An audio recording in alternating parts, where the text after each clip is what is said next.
Pemirsa, Anda kembali menyaksikan Kominfo Newsroom.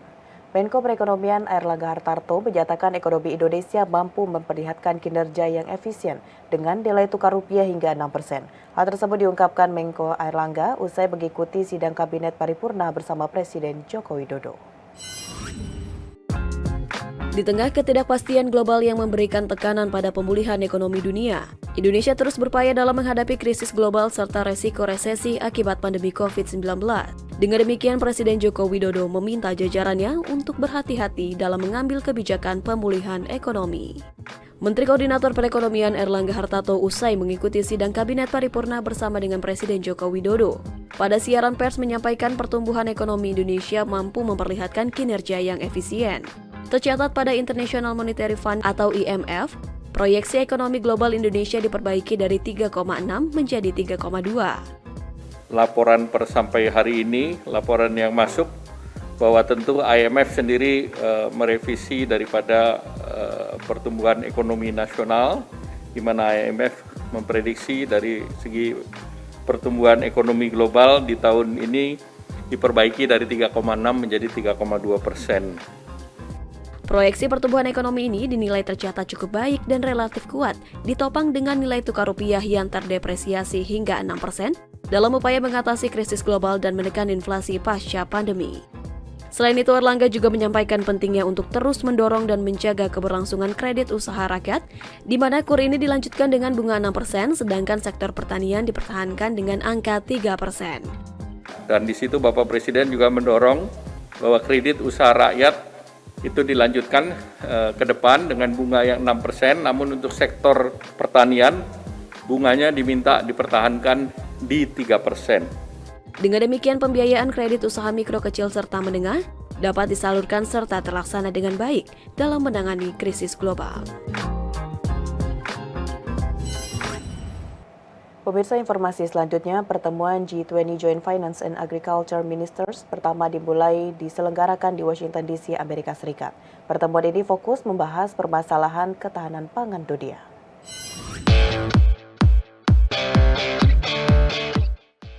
Para Menteri Keuangan dan Menteri Pertanian G20 secara perdana bertemu di Washington DC, Amerika Serikat dalam pembahasan ketahanan pangan dunia. Pertemuan ini merupakan tindak lanjut hasil pertemuan Deputi Keuangan dan Pertanian G20 pada minggu lalu. Permasalahan ketahanan pangan menjadi perhatian serius di forum G20 dan menjadi pembahasan berlanjut sejak pertemuan Menko dan Gubernur Bank Sentral pada Juli lalu. Merujuk pada laman Kementerian Keuangan, guna mengantisipasi ancaman krisis pangan, Bank Dunia berkomitmen mengucurkan anggaran sebesar 30 juta dolar untuk mengentaskan ancaman krisis pangan melalui berbagai proyek selama beberapa tahun ke depan. Di hadapan para menteri, Sri Mulyani menegaskan agar semua anggota G20 memanfaatkan perangkat kebijakan dalam mengatasi tantangan ekonomi dan keuangan, khususnya untuk ketahanan pangan. Menko berharap forum G20 dapat mengambil langkah cepat, menentukan cara terbaik menghadapi masalah ketahanan pangan dan nutrisi global.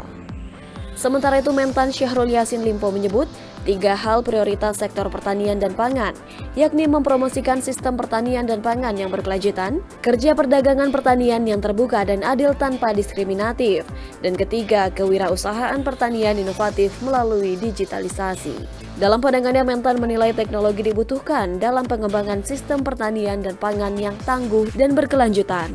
Kebijakan dan perumusan masalah yang dibuat dalam presidensi G20 akan terus dijalankan hingga presiden selanjutnya. We are all reaffirm our commitment to use all appropriate policy tools to address current economic and financial challenges, including the risk of food insecurity. The G20 stand ready to take prompt collective action on food security and nutrition, including by working with other initiatives. Pemirsa, mendekati ajang World Superbike pada 11 sampai dengan 13 November 2022, Deputi Bidang Produk Wisata dan Penyelenggara Kegiatan Kemenparekraf, Rizky Handayani, menyatakan Dorna Sport mengapresiasi koordinasi Kemenparekraf antar penyelenggara.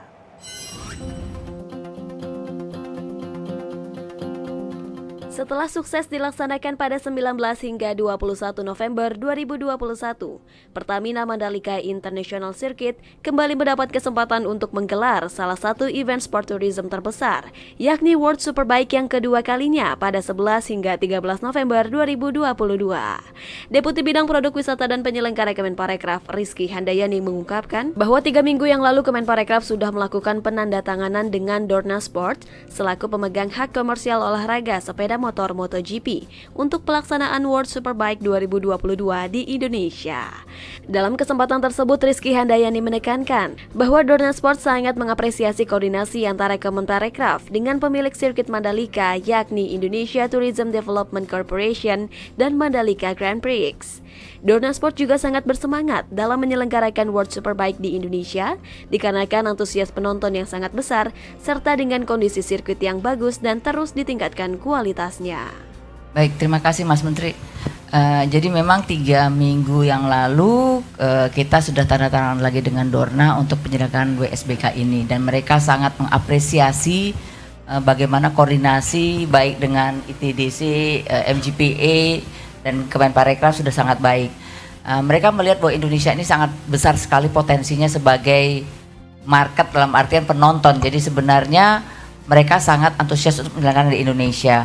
Nah dengan sirkuit yang juga terus diperbaiki, ditingkatkan, mereka sudah happy bahwa sudah sesuai dengan standar.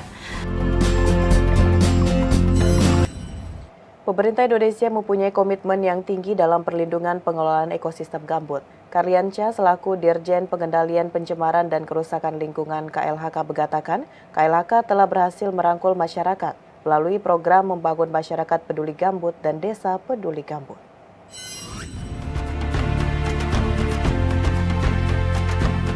Dirjen Pengendalian Pencemaran dan Kerusakan Lingkungan MR Karliansyah menyampaikan, Indonesia memiliki area gambut seluas 24 juta hektar. Dari total tersebut dibagi ke dalam 865 kesatuan hidrologis gambut yang tersebar di daerah Sumatera, Kalimantan, Sulawesi, Papua, dan Papua Barat. Dari 34 provinsi yang berada di Indonesia, 21 provinsi memiliki ekosistem gambut. Dirjen Karliansyah mengungkapkan pada tahun 2021, Kementerian Lingkungan Hidup berhasil merangkul masyarakat untuk menjaga gambut melalui program membangun masyarakat peduli gambut dan desa peduli gambut. Sebanyak 235 desa telah mengikuti program ini dan sudah membuahkan hasil sebanyak 49.000 hektar yang sudah dibasahkan. Pemulihan yang tengah dilakukan setelah banyaknya kebakaran hutan, yakni melalui pembasahan gambut agar lembab dan tidak mudah terbakar. Dirjen Karliansyah menyebutkan langkah pertama untuk menjaga ekosistem gambut, yakni mewajibkan penanggung jawab konsensi tanaman dan perkebunan untuk melakukan pembasahan di area kerja, serta di dalam peraturan Menteri Lingkungan Hidup juga disebutkan ada ketentuan wajib menjaga tinggi muka air setinggi 40 cm. Dan alhamdulillah Pak Karo, teman Sobat Hijau, sampai tahun 2021 kita sudah berhasil membasahkan, sekali membasahkan, belum memulihkan, membasahkan areal di konsesi itu seluas 3,6 juta hektar.